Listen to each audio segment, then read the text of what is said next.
So we're going to talk today about tap water versus bottled water, which is better, and consider the advantages and the disadvantages of both. My name is actually Nicole Biederbeck. Unfortunately, Anita Schneider is quite ill, so she hasn't been able to come into the office in order to make the presentation today.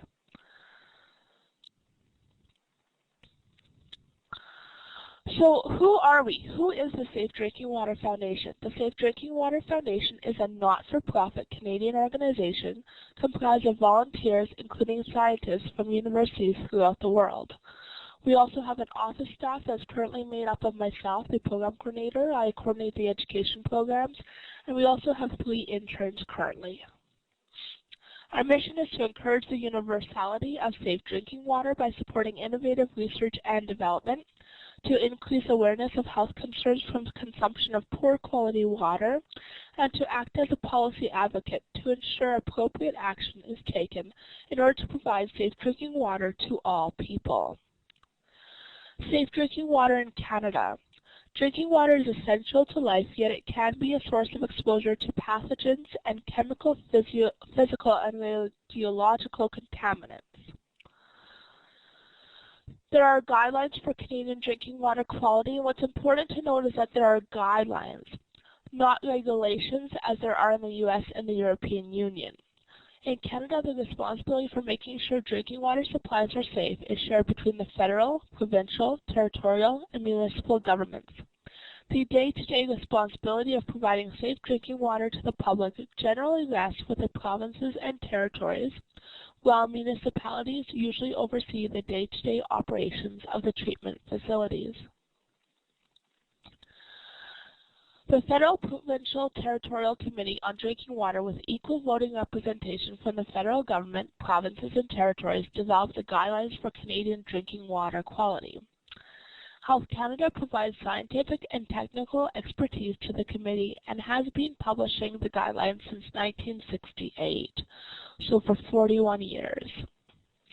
Drinking water guidelines are established based on a number of risk management factors, including but not limited to research into the health effects associated with the contaminants, so what different contaminants can cause in terms of health effects, occurrence data on concentrations in public water systems, information relative to treatment technologies, particularly technologies applicable to small public water systems, availability and cost of analytical methods for the parameter, and the overall costs and benefits. There are some components of the water that have maximum acceptable concentrations. For example, there are 3 microbiological parameters, 37 chemicals, 30 pesticides and herbicides, 14 natural radionuclides, 64 artificial radionuclides, so that gives us a total of 148 elements that have maximum acceptable concentrations. And the aesthetic objectives, there are 18 chemical and 5 physical for a total of 23. Aesthetic objectives are set for parameters that may affect public acceptance of the water in terms of taste, odor, and appearance, but do not generally have an adverse effect on human health. Therefore, meeting aesthetic objectives is voluntary. But the key phrase is they do not generally have an adverse effect on human health. That does not mean that they never have an adverse effect on the health of humans. Sodium is an aesthetic objective, and the aesthetic objective limit is equal to or less than 200 milligrams per liter. So people who live in areas with high sodium levels in drinking water generally have higher blood pressure than people who live in areas with lower sodium levels in drinking water. So even though the aesthetic objective limit is 200 milligrams per liter, the American Heart Association has indicated that people on low sodium diets should not drink water which contains more than 20 milligrams per liter of sodium, which is actually only a tenth of the aesthetic objective limit. So what is the maximum acceptable concentration? It is the highest level of a parameter that is allowed in drinking water. The correlation between the parameter and the health effect has been widely studied and is well understood. They are established for those parameters that have known or suspected health effects when above certain concentrations, so things like arsenic, for example. And they have been derived to safeguard health on the basis of lifelong consumption. Compliance with maximum acceptable concentration limits should be mandatory, so these should be regulations rather than guidelines, is our opinion. Drinking water guidelines versus standards. Under the current system, the guidelines for Canadian drinking water quality are not legally enforceable as national standards. So you could kind of think of it as speed limits on roads. For example, guidelines would mean that this is what we recommend that you drive, whereas regulations, you would actually get a speeding ticket if you went over that speed. It is up to the individual provinces and territories to choose which parameters to regulate and what the allowable limits of those parameters are. Drinking water standards and regulations, provinces and territories weigh the imperatives of public health protection against increased costs and enforcement responsibilities and too often sink to troublingly low standards. So we're saying that the regulations, that there should be regulations and that they should be set quite high in terms of the expectations. Individual water systems are then left under-regulated and underfunded, and in most cases are unable to convince ratepayers to make appropriate investments in improvements or protections perceived to be luxuries beyond what is required. Some water systems believe that by meeting government requirements for drinking water, public health will be protected. Water providers should be able to make this assumption, but unfortunately meeting current standards in many places does not adequately protect public health because the guidelines are not set at a stiff enough level, at a high enough or low enough level. So hard lessons to learn. In Walkerton, Ontario, 7 people died, 65 people were hospitalized, and thousands more became ill. In North Battleford, Saskatchewan, thousands became ill. In Saskatchewan, Ontario, all residents were evacuated. In Milwaukee, Wisconsin, there were more than 50 deaths, 4,400 hospitalizations, and more than 400,000 cases of illness. Threats to safe drinking water. Health experts generally agree that microbiological pathogens, including bacteria, viruses, and protozoa, are the most important risk posed by drinking water. These pathogens can cause gastrointestinal disease outbreaks that result in acute health problems for substantial proportions of an exposed population. The Canadian government estimates that contaminated drinking water causes 90 deaths and 90,000 cases of illness annually. Estimates by independent health experts suggest a much higher number of Canadians suffer from gastrointestinal illnesses because of contaminated drinking water. What is a Boil Water Advisory? It's issued to protect the health of the community from the possibility of waterborne infectious agents. And after a water source tests positive for fecal coliforms, changes in turbidity measurements, or in the event of distribution system line breaks. There are also do not drink advisories, which means that even after the water is boiled, you should not drink it. And that also means that you shouldn't use it to brush your teeth or do things like that. So how many boil water advisories are there? As of Wednesday, November 4th, 2009, www.water.ca reported 74 water sources in Manitoba that were under boil water advisories, some of which were initiated as far back as 2000. So that means that for 9 years the problem has not yet been corrected. And for the rest of Canada, there are quite a number of boil water advisories in BC, 288. In Saskatchewan, there are currently 212. And there are many in the Maritimes as well. However, bacteria is not the only threat. Exposure to chemical and radiological contaminants in drinking water after prolonged periods of exposure can also contribute to a range of adverse health effects, including cancer, neurological disorders, damage to internal organs, gastrointestinal disease, illness, reproductive problems, developmental disorders, and disruption of the endocrine system. So there's a lot of chemical and radiological contaminants that could be in the water. Exposure to those could cause many, many different problems and severe problems. Steps to a multi-barrier approach. The key elements of a comprehensive approach include the protection of water sources, so to keep raw water as clean as possible, because the cleaner the raw water is, the less you have to do to it, the less treatment, the less chemicals you need, the easier it is for it to be safe. Adequate treatment, so including disinfection and additional processes to remove or inactivate contaminants. A well-maintained distribution system. Strong water quality standards. Regular inspection, testing, monitoring. Operator training and certification. Public notice, reporting, and involvement. Contingency planning. Adequate funding, and rigorous enforcement. Is bottled water the answer? So with all these problems with tap water, should we just switch to bottled water? There are 5 reasons to ban bottled water.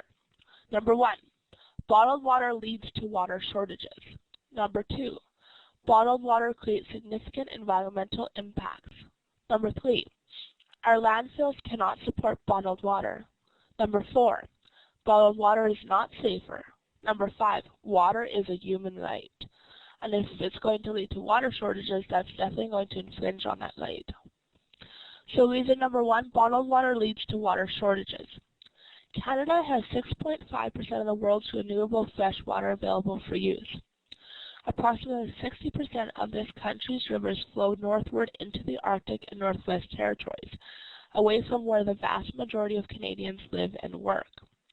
As a result, it is estimated that Canada's real portion of the world's renewable freshwater supplies is 2.6% instead of 6.5%. In Canada, we are not immune to the growing threats of water scarcity. 20% of municipalities have faced shortages in recent years, according to the Council of Canadians. According to the Earth Policy Institute, water shortages have been reported in the Great Lakes region near water bottling plants.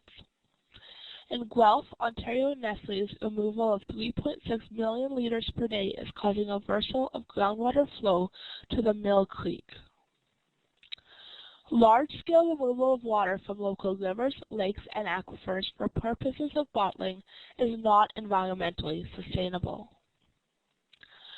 The increased consumption of bottled water, along with Canada's competitive advantage with regard to water sources, has attracted large international beverage companies to seek Canadian manufacturing and distribution facilities. From 1996 to 2002, Canada's exports of bottled water increased sharply from a value of $130.5 million to $284.3 million. The value of exports declined significantly to $57.4 million in 2007 due to the rising value of the Canadian dollar, which makes domestic product more expensive relative to its competitors in other countries. In 2007, the top 3 export markets for Canadian bottled water were U.S., Japan, and Taiwan, so most of our water is being shipped to the U.S. Reason number 2, there are significant impacts on the environment. Environmental impacts encompass the production, transportation, and disposal of bottled water. They include water depletion from aquifers due to extraction, so that goes back to number 1. Massive amounts of energy and resources, including water, that go into the production of plastic bottles. Energy and resources used in the transportation of bottled water products from factory to retail outlet. And atmospheric, soil, and water pollution due to the disposal of plastic bottles into landfills or incinerators. Proponents of bottled water bans point to the fact that producing bottled water can generate as much as 150 times the volume of greenhouse gas as compared to supplying the same volume of tap water. Reason number 3, our landfills cannot support bottled water. It's estimated that Canadians go through at least 1 billion plastic water bottles per year. So that's about 30 plastic water bottles per Canadian per year. Canadian municipalities are dealing with a waste management crisis, and our landfills cannot support the amount of garbage generated by the bottled water industry. According to a recent Toronto Sun article, as many as 65 million empty plastic water bottles per year end up in Toronto's landfills. So if you can visualize or imagine 65 million empty plastic water bottles in Toronto's landfills, you can imagine how much space in the landfills that uses up. The City of Ottawa estimates that 16 million water bottles ended up in the city's landfill. In some communities, 90% of water bottles are never recycled, and end up in landfills where they take thousands of years to decompose. Reason number 4, bottled water is not safer. So we were talking before about the different contaminants that could be in the tap water. So is bottled water safer because you're buying it, because there's companies manufacturing it? Well, they're generally marketed as purer and of higher quality than local sources of drinking water. But bottled water is not tested for or required to meet the guidelines for Canadian drinking water quality. It's regulated as a food product under the Canadian Food Inspection Agency and subject to the Canadian Food and Drugs Act. Other than regulatory tolerances for arsenic and lead, the Act does not specify the maximum allowable concentration of chemicals, nor does it require manufacturers to list the chemical contents on the label. And out of all the regulations on bottled water, actually 3 of them only deal with the water quality. There's a fact sheet on our website which discusses that. The monitoring and testing of bottled water quality is essentially voluntary and internally regulated by the bottled water industry. Information including the analytical results of these tests are not available to the public and are considered confidential. Moreover, bottled water plants receive infrequent government inspections. For example, in 2002 and 2003, 125 bottling plants were inspected per year, which represents 2/3 of bottling plants across Canada. So that means there's about 375 bottling plants across Canada. This implies that bottled water plants are only inspected approximately once every 3 years. However, with cutbacks in the Canadian Food Inspection Agency, inspections may have been reduced even further. In Canada, there have been 29 separate recalls of 49 bottled water products since January 2000.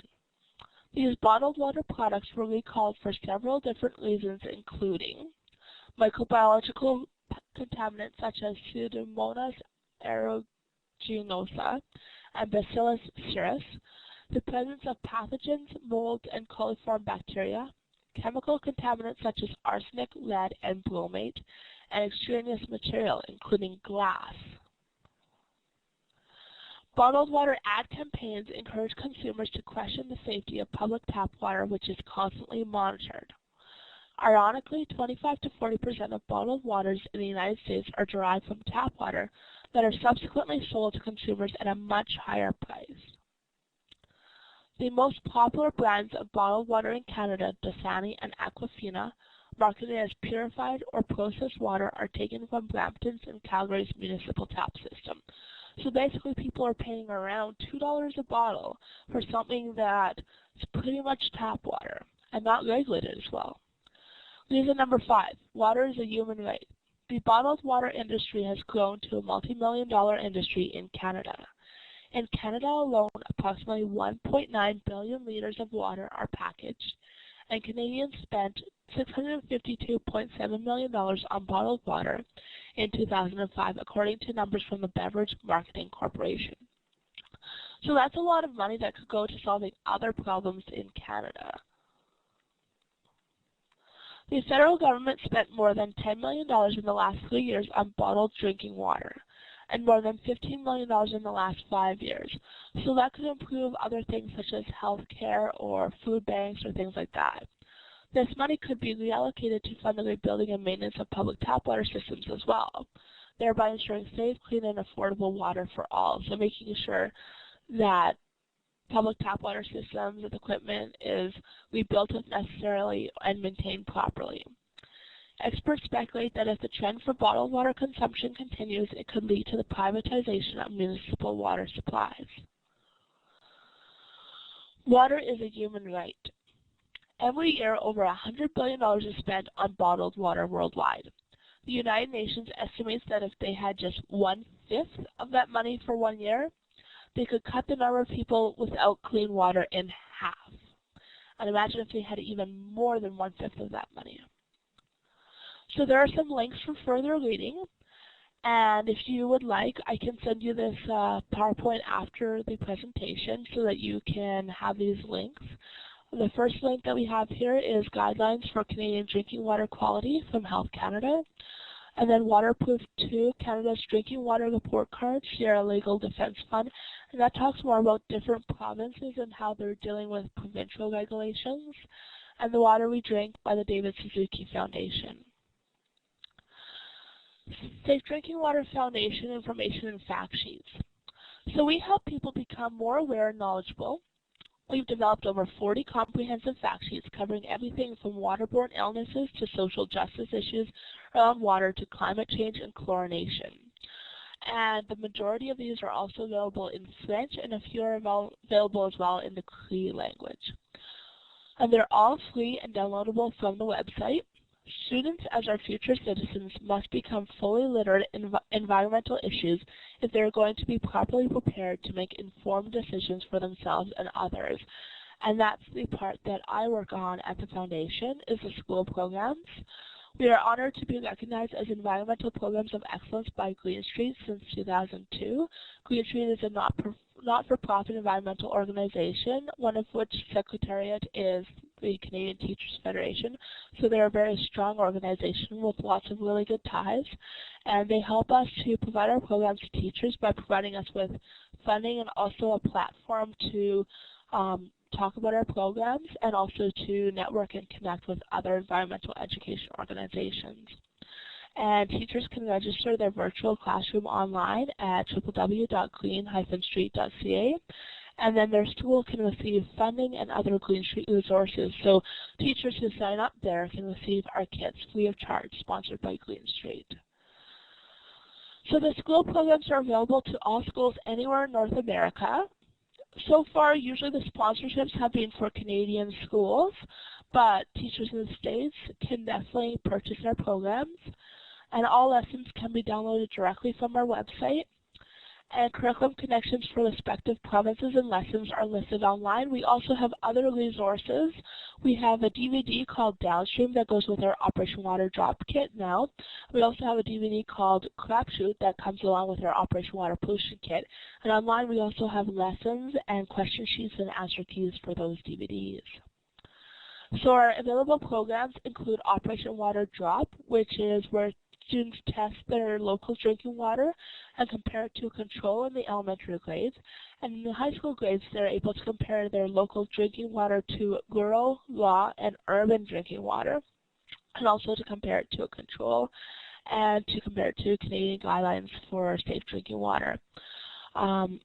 We also have the Operation Water Pollution Kit, which includes a digital TDS meter and a digital pH meter. And it teaches students about what water pollution is, how it's caused, what it's caused by, how it can be cleaned up, and what they themselves can do about it. Operation Water Health talks about the different contaminants in water and the different diseases that they cause. Operation Water Flow incorporates a lot of different subject matters. So for example, math, so the consumption of water, social studies, so the different guidelines and regulations dealing with water, science, chemistry, lots of different subject areas. Operation Water Spirit is the First Nations perspective on water, and it covers all the way from nursery or daycare all the way up to grade 12 levels. And it has a lot of different resources, a lot of different information about traditional knowledge and about how to learn about water from First Nations perspective. And soon we're going to have Operation Water Biology, which will deal with learning about a different kind of treatment method for water, treating water with biology versus chemicals. And that will hopefully be launched this spring as a pilot, and this upcoming fall 2010 as an actual program. So thank you for becoming part of the solution to make safe drinking water a reality for everyone. Please do visit our website at www.safewater.org for additional information about any of our programs. Also, feel free to contact myself, info@safewater.org.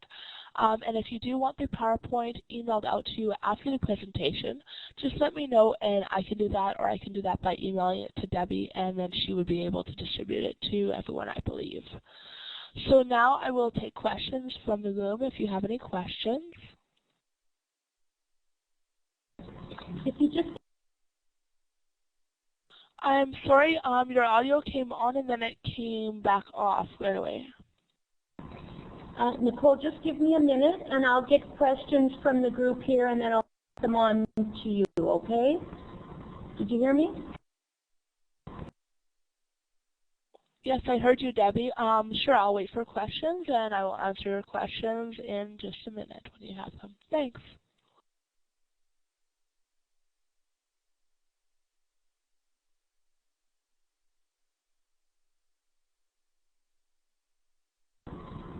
Nicole, could you talk a bit about... Debbie, it said, could you talk a little bit about, and then the audio cut off. Sorry, I'm not very good at this. Could you talk a bit about the network for collecting information about the Boil Water Advisories? Is that a national reporting system, or is it provincial, and you gathered that data?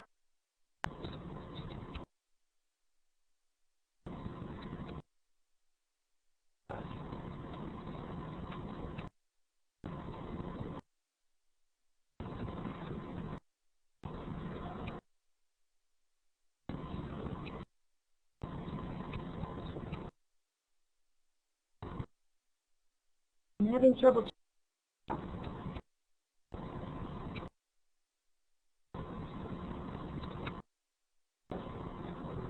think she heard me. I can't turn the mic off, Nicole. Give me a minute.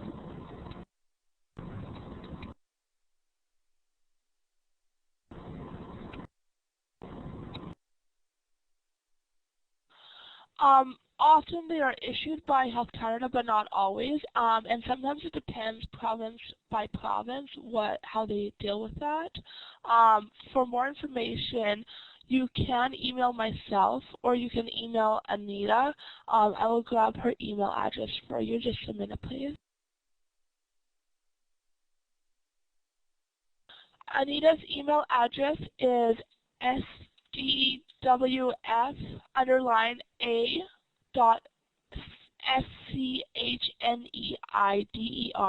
Schneider@live.ca. She will have more information for you about that, but mostly I can say that a lot of them are issued by Health Canada itself, and that different provinces deal with it in different ways sometimes.